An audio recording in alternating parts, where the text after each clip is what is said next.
I would like to thank Tom Malloy, who put this presentation together based on data he put together for the American Rescue Plan, as well as our local continuum of care.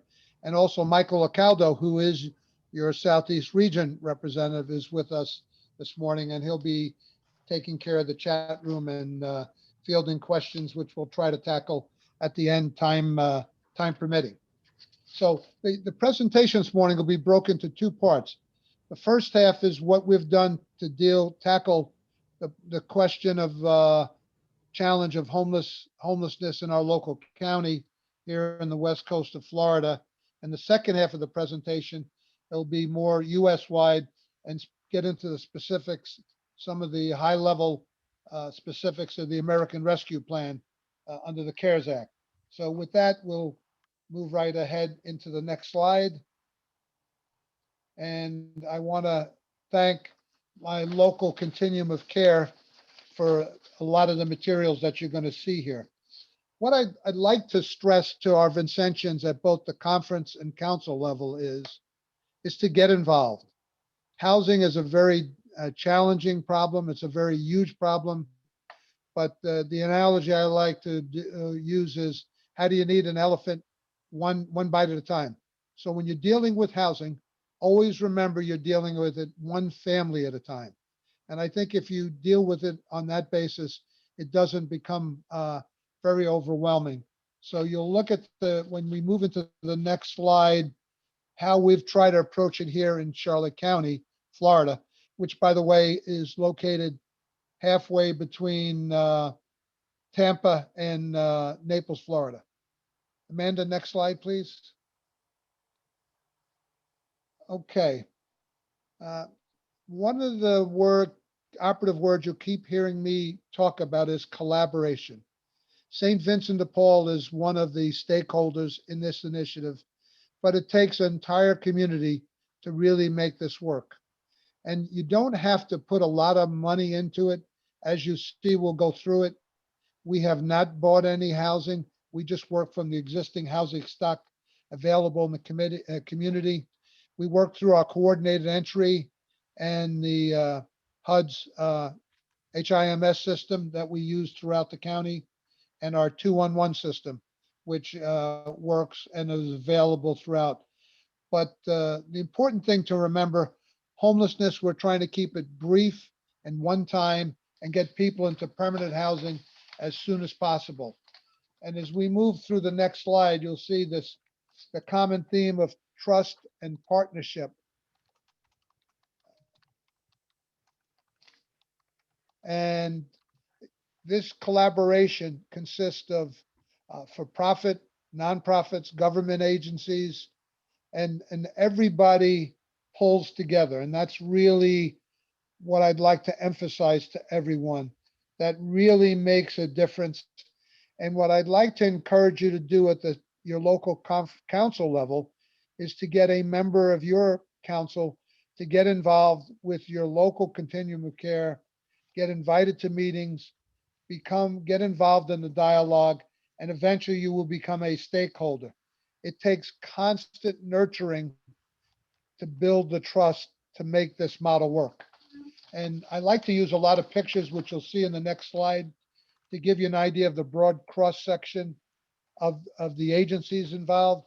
Everything from county commissioners to the school board having a representative, our human services, which operates many of our programs. In your local community, the lead agency might be the United Way, it might be county government. In our case, it formerly used to be the Homeless Coalition. Now it's the Gulf Coast Partnership. And I sit, and you'll see my picture there on the top left. I even had a little hair in those days, not so much anymore. But this is an example of the kind of collaboration it takes and everybody working together to have success. I want to show you a few statistics as we move into the next slide. And there's a picture of Kevin. And I'm a very picture-orientated person. I always remind our Vincentians, never lose sight of who we're dealing with. Kevin is the face of Jesus. On New Year's Eve last year, Kevin signed his new lease, and he's one of the long-term homeless folks when we started this program 10 years ago. And now we've had an 85% reduction in our homeless in our county. And it's taken, as I said, a huge undertaking by many, many agencies to get us there. And that's, I think, important to remember. You can't do this heavy lifting alone. It really does take a team effort throughout that process. And what I'd like to stress, no one agency is trying to be the star, so to speak, and take all the credit. We share in this routinely. One of the questions or concerns I've always heard from our fellow Vincentians is, we go about our work quietly and humbly, and we don't try to give any spotlight or recognition to ourselves. But since the pandemic, we've had to rethink how we tackle these big issues like homelessness, and you have to raise awareness in the community. So I would encourage you at the conference and council level to get your Vincentians to beat the drum of the need of your local community. As you see here, 10 years ago, we had 828, and we've reduced that by almost 500%, and we're just under 170 people. And as you move into the next slide, you'll see again what we've done with the chronic homeless. And when we started in the beginning of last year, we had roughly 40, 44 homeless individuals and families in our county. But as we began to implement the CARES program and various types of rapid rehousing program, effectively we were able to reduce that down to two households, which is a huge undertaking. We were one of the first of 20 counties in the entire United States to effectively achieve functional zero, both for our homeless veterans and our chronic homeless. I would like to just highlight veterans briefly before we move on. Today, I don't care where you live in the United States, any veteran who wants to be housed between HUD programs and the VA programs, there is abundant money available in addition to all the CARES money and the American Rescue Plan dollars. So if a veteran, he or she or their families want to be housed, there is money and programs for that purpose, and will be around long after the CARES Act disappears. So don't be afraid to tackle the homeless veterans type of initiative. Next slide, please. Here's again a couple of more pictures of a couple of families in Charlotte County, Florida, that were homeless, and you can see the joy and the overwhelming emotion of the couple on the left there. That if that doesn't bring home the face of Jesus to you, I don't know what will. So it's and this is where I think our Vincentians really shine. When we've been doing this for generations. When our home visit teams go into the home and we meet with people, or back at one of our assistance center, if somebody doesn't have a current home, we work and we walk side by side with them. What I always tell our Vincentians at our local conference is we can't always provide all of the financial help that people would like, but we always can leave people with hope. And I will tell you, more often than not, they place more value on that than they do anything else, any of the financial uh, type of assistance we provide. Particularly now with the COVID and the pandemic, we see a lot of unusual behavior in the people that we serve and our fellow citizens. I mean, you can't pick up a newspaper or watch the evening news without hearing about some crazy activity. Just last week here in Florida, over on the East Coast, in one of our public supermarket, a man went in there and said he wanted to shoot women and children, and he killed a woman and a young grandchild. and then he killed himself. So, I mean, that's extraordinary type of stress. But when you see the people we serve act in maybe an unusual way, make sure we remember to be kind and thoughtful about it. And also with our fellow Vincentians. There's a lot of stress on us. You know, many of our conferences have not been able to meet as regularly as they like or only virtually. And now we're just getting back together. So remember to be kind to one another. Uh, that's my soapbox talk for this morning, spirituality. Next slide, please. This is the Joyce family. We have a wonderful success story in Southwest Florida called St. Vincent de Paul Cares, which is in the St. Petersburg, Tampa area. And many of you may know Michael Raposa, who's the CEO for that group. We have been dealing with homelessness there for many years.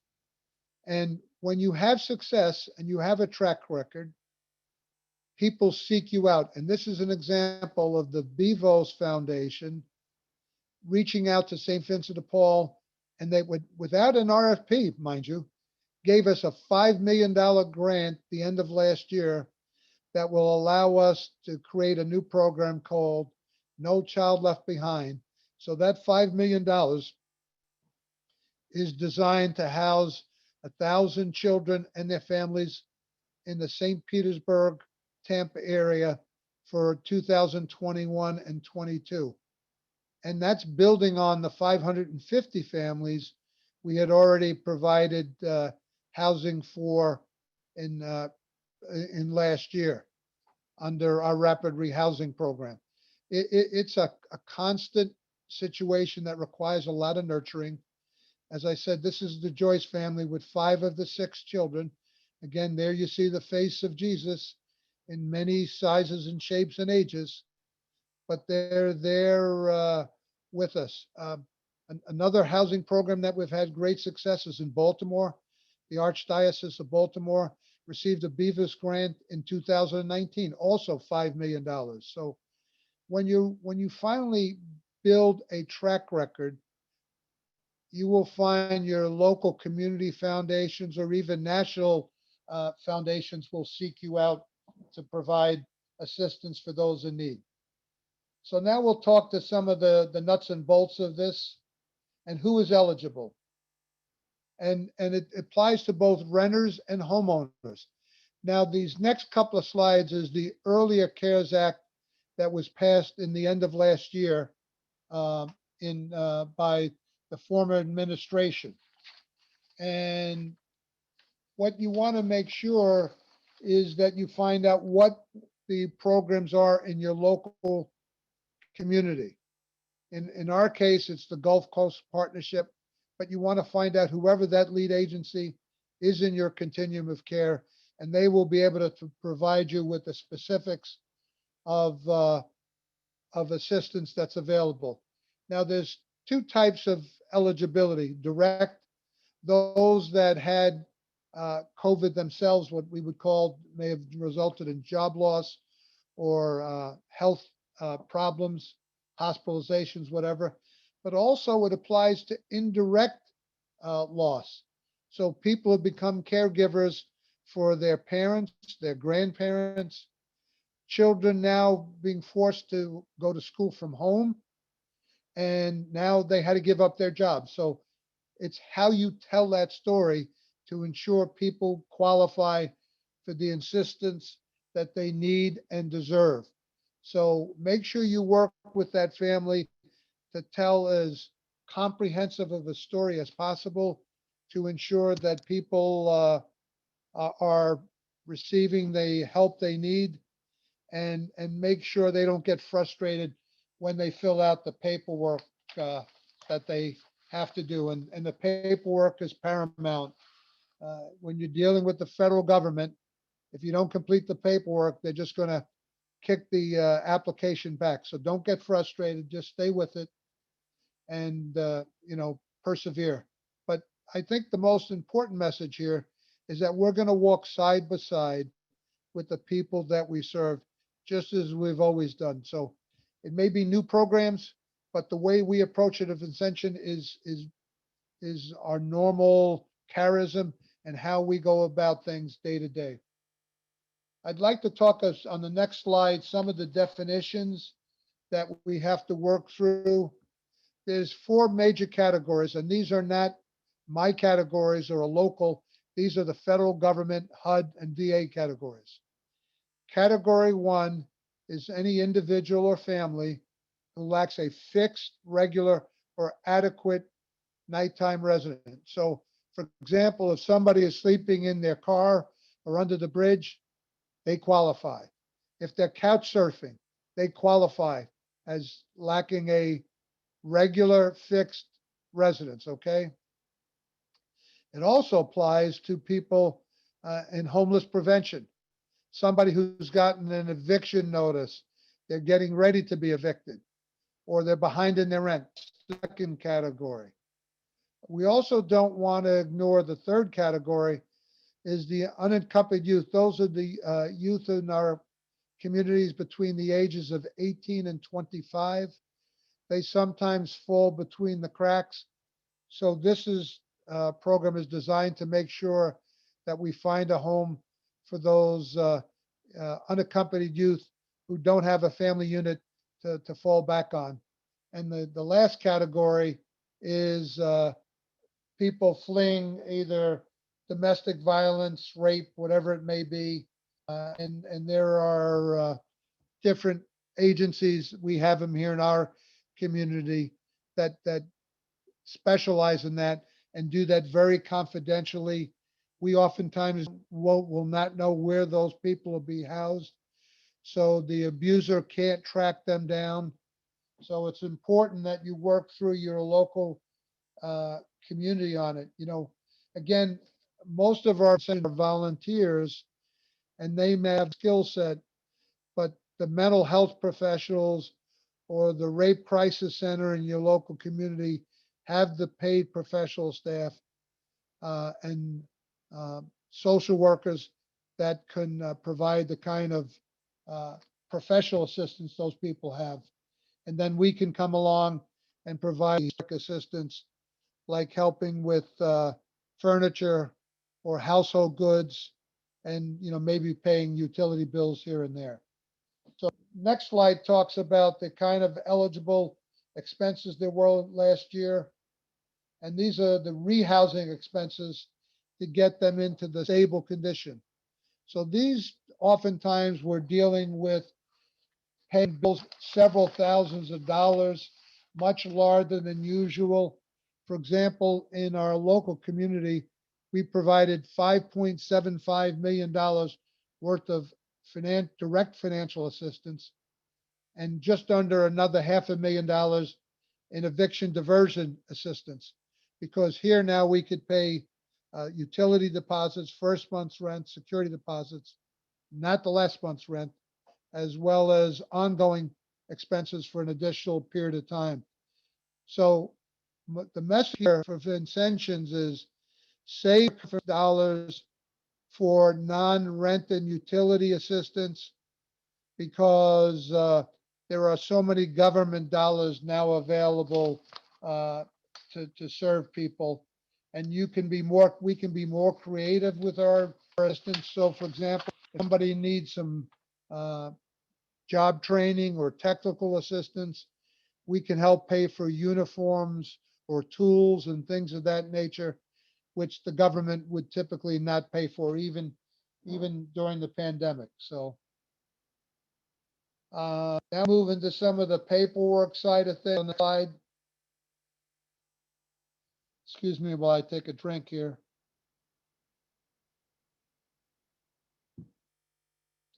You need to encourage people to get all of their paperwork and documentation together the first time. So when they first go on the website, make sure they look at that I need a copy of my lease. I need copies of my pay stub. If I'm on disability, I need copies of that. I need copies of children's birth tickets if you're claiming assistance for the children as well. And again, we need to walk alongside the clients so they don't get frustrated. One of the things we try to encourage them to do, and these applications do have to be filled out by the individual, but we're with them on site, or for example, our human services department here in the county has set up in their lobby scanners and computers for people to use to fill out the copies of their documents. Oftentimes, you can also go to your local city or county library to access computers and make copies for what they do. So there are many creative ways people can do this. One caveat, that last bullet point, please don't overlook it. No blank fields on the forms, either a zero or an A. Otherwise, you run the risk of having the paperwork kicked back and then you have to start the process over again. So stick with it and you can get through it, okay? Next slide talks about the target of homelessness, which we achieved, as I mentioned, in our county. So the U.S. Interagency on Council of Homelessness has a definition, and the target is to make homelessness rare, brief, and a one-time experience. So one of the things I have talked about, I happen to work as administrator at our local conference at our center on Fridays. And that's when, surprise, surprise, people come in and they say, I'm homeless. And what are we going to do? Historically, we did like many conferences. We paid a hotel bill for a motel bill for a weekend. But when the weekend is over, they're back in that same situation. What we're doing differently here, and I want to emphasize this, what we have done when we do the intake of our people in our county, we then assign them a caseworker, and that caseworker will work with them each step away along the way to make sure they remain housed. After a year, 85% are still permanently housed in permanent housing, long-term housing. So my message to our fellow Vincentians at and council level, please don't pay a motel bill, put a Band-Aid on it, unless you make sure they get a caseworker that can work with them so you're working towards a long-term solution. And you know you've achieved the government's definition of functional zero when you get below uh, three individuals or no more than 1/10 of 1%. Next slide says, task, but it talks about barriers. And this is the bread and butter that we see as Vincentians every day. People with mental health issues and substance abuse. We are not social workers as Vincentians typically, but we do have access in our local communities to the agencies.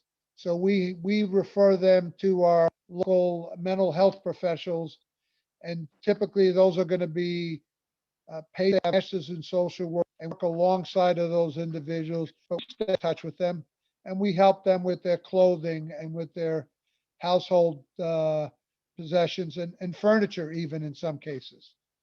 So you get to be creative in your solutions. And this is what we do here in our local community long before the pandemic came along. So nothing new there.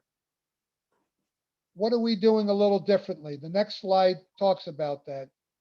There we have formalized the more case management tools, and we develop, a caseworker will develop a client action plan for them and give them the intensive case management they need, and they will be met with in person and phone calls at least once a week, but in person probably at least once a month. What I would encourage you to do as Vincentians, the two questions are in bullets 3 and 4. Are we focusing on the right clients and families? Are we funding the right agencies and programs? So here we're trying to prioritize what we do. But then people will seek you out. Our local community foundation came to our lead agency, the Gulf Coast Partnership, back in the spring. We want to know how you guys are doing. You've been doing this for a number of years now. So they're just in the midst of finishing a $50,000 study to see what we've been successful over the last number of years, the ones we have not been successful, and what kind of action plans can we do to prioritize going forward. So there's an example of how you can do things more creatively in the future with some help from your local community.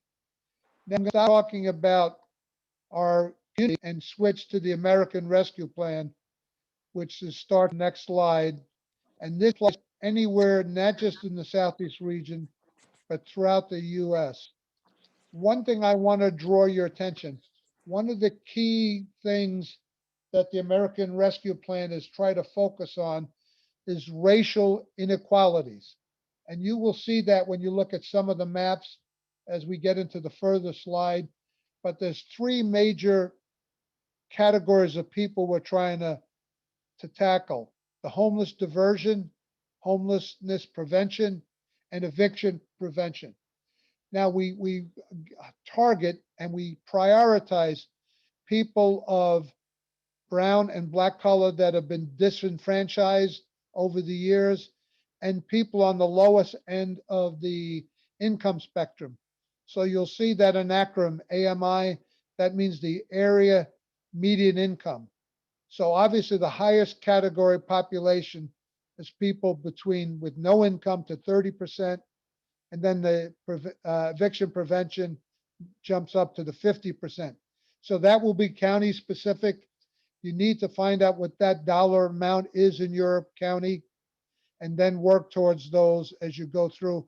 And then it shows you the individual funding sources, each of those. Now, on these next handful of slides, you're going to see links, and Amanda is sending you the PDFs on those links where you can click on those and find out more specific of what's going on in your particular community. So, for example, Amanda's clicked on to the American Rescue Plan, and she's shown the Southeast region, and you're going to type in, she's typing in Atlanta, and you'll see here's the program that's available in the greater Atlanta area for people under the American Rescue Plan. And here's how you click on those applications and you start that process. So I would encourage Vincentians to get familiar with these different links. And in fact, at the end, the last slide is a one-page summary link that you should give to every Vincentian, especially your home visit teams and people that work in your assistance, your family assistance centers. And that will give you all the links to all of the federal programs. On this particular slide that Amanda has up, and by the way, there are $50 billion worth of rental assistance available. And we have more money today than we've ever seen before, and we will ever see again. Money spent in the next year by most programs by June 2022. You'll see this national map. Most of it is in blue, and those are what we call the non-entitlement communities. That means counties and areas that don't have more than $200,000 person population. The red dots is where there are local specific programs, either a city or county level, where they have populations in excess of 200,000. So in the Southeast region, most of those are along the coastal regions, and a few internal ones in Georgia and the Carolinas and Virginia, for example, to see there. But you can click on those at your leisure. If we have a little time left at the end, we'll go ahead and click on those. And the next map is even more fascinating, talking about drilling down. When you're talking about the racial inequities, you can now go down to individual census tracts. This particular map shows the greater St. Petersburg, Tampa, Clearwater area. So if your conference or your council wants a target where there's a high degree of homelessness or there's a high degree of low income people below 50% of the area median income, you can drill down and look at in those areas. So there's portions of Tampa, for example, where you will find those, same like you would in New Orleans or Baton Rouge or Atlanta and other parts of the Carolinas. Okay, so really fascinating level of detail. They've provided some really wonderful tools that were developed, and really you can navigate through those uh, pretty easily in most cases. Sometimes a glitch comes up. Um, One thing I do want to point out as a caveat, when you get into these programs, they're trying to provide assistance from the time an application is completed till the first money is sent out. They're trying to get it down 3 weeks. We're only starting in the month of June. I have not seen people receive payments yet, so hopefully in July, the money will start flowing more dramatically to households. So make sure you work with your continuum of care. If there's glitches in the system, if there's roadblocks in the system, work in your local communities to work through those. Okay, next slide. Now, there's a roughly $5 billion in utility assistance. The bulk of that, 90% of that, is founded in the LIHEAP program, which is the low income home energy assistance program. In the northern part of the United States, most of that money goes towards heating. Here in the southeast, it goes towards cooling and air conditioning bills. But that program has always been around for many, many years and continues to be available. The difference being is more money is available. Find out what that dollar limit is in your local city or county. In Charlotte County, Florida, where I am, you can get up to $3,500 worth of utility assistance. That's better than the normal $100 or $200 utility bill that we're typically able to help with. Also, you can oftentimes get your local utilities to waive late fees or recon fees, so you can save some money there as well. But the important message takeaway here for our conferences and council, remember to leverage your Vincentian financial resources. As I said earlier, all the government money is focused on housing and utilities. That frees up your normal uh, to use, as I said, for educational, maybe auto repairs, training, whatever it may be. Be as creative as you need to be, and make sure you remember to target your help one family at a time. Okay, next slide is the eviction moratorium. Right now, that program is due to schedule to end next week. We do not know if it's going to be extended. I do know there are counties in some cities, Philadelphia as one, for example, has already pushed theirs out to September. Please stay tuned to your local media. Check with your local continuum to see if in your area things will be continued through July. As I mentioned, I normally work on Fridays, and people come in with a stack of paperwork in the state of panic. My landlord wants to evict me. There's a 2-page form, eviction moratorium, where you can stop that eviction process in its tracks. Fill out the 2-page form, and then your landlord, make sure the tenant, the family was served, fills that out, gives a copy to the landlord, and that will stop the process while he is submitting his CARES and American Rescue Plan documentation. Okay, so there is light at the end of it. On the next slide.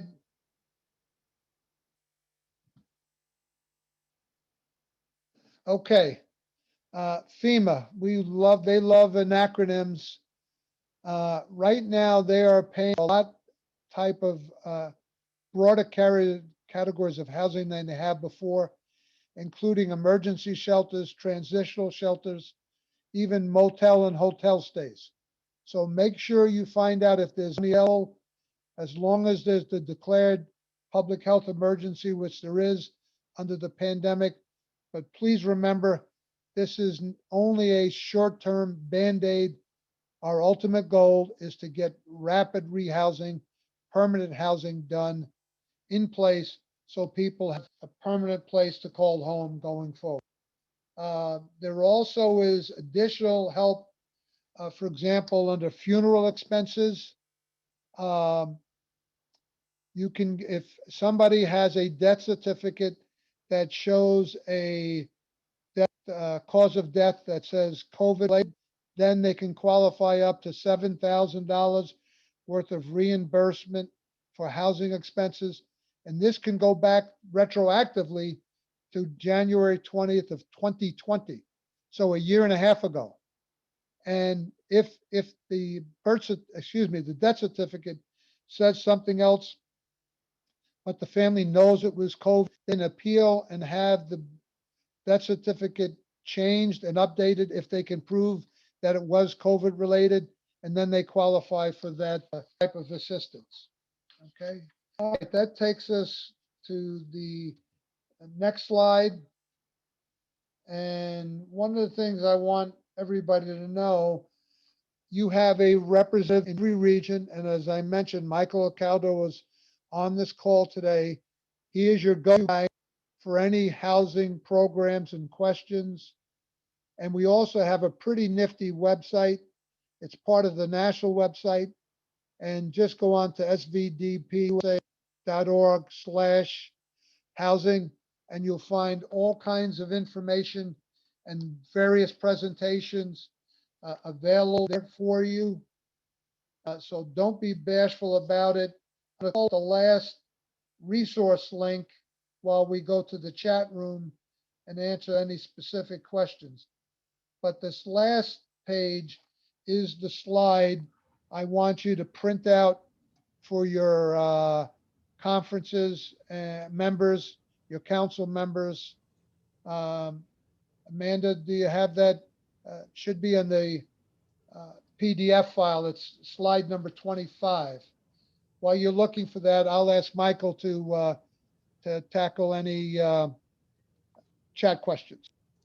Thank you, Joe. You did a great job on this presentation. Thank you very, very much. It's very eye-opening, and I think Vincentians that are not as familiar as maybe some of us in the housing program area found it. I know they must have found it very useful. One of the chat questions was, have you found discrimination against the undocumented in these programs? And if you have, what have you done to help undocumented families? In this case, undocumented is a challenge. Okay, for many of these federal programs, you have to either have a green card or be a citizen. For example, some of their children have been born in the United States. So sometimes the applications are being submitted in the children's name, as an example. Also, what we have done locally, there are some local dollar programs available from your COC, which do not limit undocumented people to apply for. So you can access some of those. And your last fallback, of course, is always your Vincentian dollars. So there are various buckets of money, but prioritize federal and state programs, your local continuum of care programs, non-CARES or ARP dollars, and then lastly, your local event or other agencies you work with. Now, the resource link that Amanda put, this is the sheet of paper. I want you to make sure everybody who goes on a home visit, everybody who works in a family assistance center has a copy of, because it's got all of the programs and all of the links, and you can copy directly to the family we serve, okay? Very good, Joe. Michael, any other questions? Yes. Another question, you're kind of talking about it when you discuss resources. And the question was, You may want to just repeat, but the question was in relation to what agency can you refer to someone who is homeless or soon to be homeless and has mental health issues? Okay. That goes back to the slide that talked about coordinated entry. In HUD and the VA, they are really encouraging every community, every county and city to have their own HIMS system, management information system. Okay. What we do, we in our case, you call 211, and we do that when they're in our office, and then they will assess there will be a caseworker on the line, and they have a series of questions that they will help rank a person's severity. Okay. And depending where on that chain, the highest score, it's from 1 to 15. If they're in the team, they need immediate help right away. Okay. And they will be assigned a caseworker to work with them. One thing I'd like to mention in our county, what we finally did, besides the normal caseworkers that you're used to seeing, we have hired a full-time person that works in the community as kind of a real estate caseworker. So they develop inventory of available housing stock in our county. So, for example, most of our housing is small in nature. Somebody owns like a fourplex. There are some large multi housing units of 100, 200 units, but those in our county are few and far between. So what they do, that caseworker calls Mr. Smith, who owns 2 fourplexes, and said, please try our program out for size. We'll sign the lease. So we take away the renting risk for them. And the landlords, once they get used to the program, want to set more units because the vacancy rate goes away because we sign lease until eventually it's taken over by the individual. So that's the way it works here. You need to check with your local lead agency or continuing care to find your specific in your community. Very good, Joe. And Amanda Strickland's done a great job for us today, and she put the Housing Task Force PDF, which has that last page of information, as a great resource. A recording of the session is going to be provided with all these handouts, and great guidance. Another question came in relative to, do we have an example of a council or conference that has worked with undocumented using federal and local monies? It's kind of similar to the earlier question. I don't have any firsthand knowledge of that. I'm sorry, unfortunately. Okay. What I would try to do is where there's housing program in your region. Most of those right now are here in Florida. You certainly can contact him, and we can try to seek out in your geographic area to find out. And oftentimes we find out it's not St. Vincent de Paul, it's another entity, but we're part of the team. You saw that picture with the agencies, for example.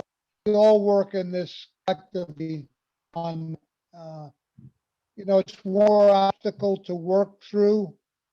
In some communities, it's easier to do than others, but if there's a passion for it in the society, we'd consider starting a program. If we work you in that regard. If there's an identified need that the local conference and council is willing to put people and financial resources to bear. Okay. There was another question that came through as we were talking, and It was from Jane Walker, and Jane shared that she has a relative that works as a citizen advocate. Is there anyone aware of such a service in the metro Atlanta area? And that might be a question Amanda Strickland can answer through the chat. That would be, again, a specific question for that area. Another Atlanta question that came up, it was, would it be helpful if this COC could be set up at a council level in the Atlanta area so that we are not duplicating efforts? It might be helpful, Joe, if you can describe the continuum of care Yeah. as a community. Let me do that. Thank you for that, Michael. Continuum care is set up by HUD. So there's about 450 continuum of cares in the United States. In the case of Florida, there are, I believe it's 28 COCs. So some, for example, are individual counties. For example, Fort Myers, Lee County, Florida, just south of us, has its own continuum of care. Where I am in Charlotte County, we have our own continuum of care. When you get in the more rural counties, they band together. Just east of us, we have 6 counties, which is called the Heartland Consortium. Okay, so those 6 counties make up the Heartland Consortium. You can go on Continuum Care on the HUD website, look for Continuum of Care. In fact, I think if you look in one of Michael's Raposa's presentations from Denver from summer of 2019, he actually, I think, showed a slide with Continuum of Care. But we'll make a note this afternoon. We have a real monthly task force meeting. I'll ask if Tom Malloy can post the Continuum of Care link for the United States, by state, by county. Okay, But every county and state belongs to one. I will add the caveat, some are more active and robust than others, but they do exist. Now, we didn't have a question on the chat. It's actually a question from me, Joe, and I just wanted to see, have y'all encountered many cases of our homeless neighbors having it that you've encountered that have been positive for COVID-19? Because our staff here locally in the Baton Rouge area, we haven't encountered that many. Our shelters, we run 4 separate shelter programs, and we took every precaution we could. We did have some cases, but certainly not the number of cases that we anticipated. And I wanted to just see if that's kind of the same of what you're seeing in the Florida area. Yeah, I think very similar to what you just described, Michael. There certainly has been some cases, but we have outreach programs that go out in the woods, the encampments, which are scattered throughout the county every week, and seek them out. And they oftentimes go out with somebody with mental health and/or health training. Maybe not a nurse necessarily, but I know Michael Raposa's group. They've had very, very limited number of cases. And they practice the protocols like you do everywhere else. Yep. So we have not seen huge numbers. Having said that, their health is not as good, and they tend to be vulnerable. They might have asthma or COPD and those kind of issues where their immune system may be compromised. So they have to be worked with, but we work very closely. In fact, that picture you saw, the lady who is the head of the mental health facility here locally, sits on our board of directors. Yeah. Well, very, very good. One last thing I want to remind people before I forget, Michael, and then we'll go to your question. Yep. On June 30th at 3 o'clock, Tom Malloy is going to be putting on another webinar that's going into more of the nuts of the American Rescue Plan. So we're going to try to drill down a little bit more next Wednesday, a week from today at 3 o'clock. So if you want to roll up your sleeves and get dirty a little bit, we're going to do that on 30th at 3 o'clock. And it's already on the e-Gazette, and there'll be more reminders going out. And Um, Michael, you had another question. We have about 5 minutes left, so. real quick, there was a note, I think Mike Groves put this note that Reuters reported this morning that there would be a 1-month extension in regard to the moratorium on evictions. But he added Okay. that he'd like to see confirmation from the government before counting on this. And I have not seen that, but he just mentioned it to you.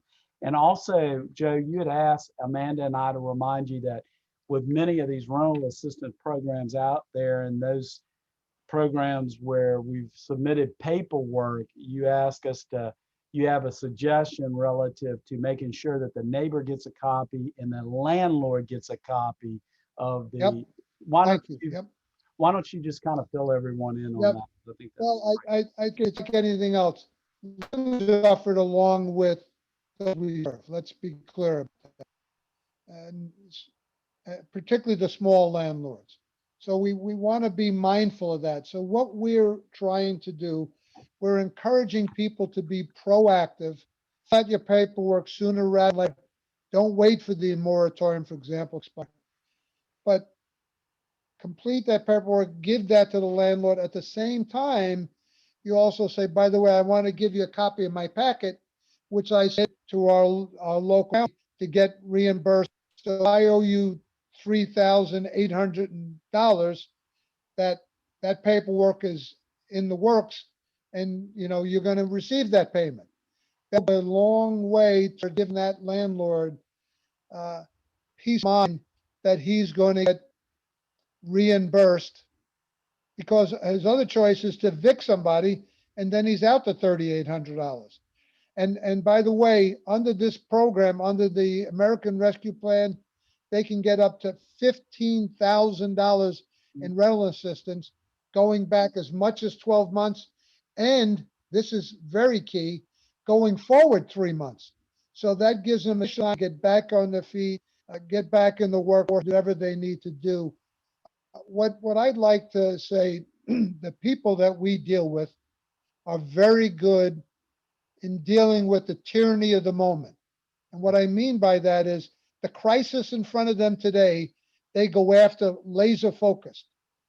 But next week, there's another problem that comes up. This is designed to give them more of a time buffer to put a longer term plan in place. Okay. So thank you for that, Mike. Look, real quick, I know we've only got a couple minutes left, but we had one other question that came through just a minute ago. It said, do you have any suggestions for lack of available Section 8 programs? Landlords seem to be taking advantage of the situation by charging exorbitant move-in costs. Yeah. Section 8 housing varies from community to community. In our local county, it's about a 2-year waiting list. So that's what we said, we can't wait this, and we hired the full-time caseworker to go out in the community to do that and identify the better landlords that are not trying to take advantage of the system. And we steer clear from the people that try to gouge the people that we serve, the most vulnerable of our population. So on the local community level, those characters, so to speak, get found out pretty quick, and we shun them, simply. Okay. Good advice. All right. I'd like to thank everybody for the time. And we're out of time, I'm afraid. And I want to thank you for all your efforts of working with people, and not just the housing, but any of their needs alongside them, getting help for a better future. So God bless and stay safe, everybody.